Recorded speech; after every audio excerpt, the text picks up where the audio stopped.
फक्त पैसा कमविण्यासाठी शिष्य बनेल, पण गुरु, खरा गुरु पैसे कमविण्यासाठी शिष्य बनित नसतो, तर त्या शिष्याला योग्य मार्गदर्शन देण्यासाठी, त्याचं संकट आहे ते निवारण करण्यासाठी, त्याच्या संकटातून त्याला बाहेर काढून त्याला योग्य मार्गावर पाठविण्यासाठी, त्याला मोक्षाची प्राप्ती करून देण्यासाठी एक खरा गुरु शिष्य बनित असतो.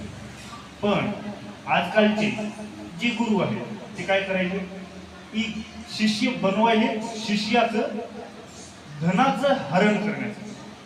पण माझे गुरुदेव म्हणतात की एक खरा गुरु जे आहे ते म्हणले की गुरु पहचान कर करना चाहिए और पाणी छान कर पिना चाहिए.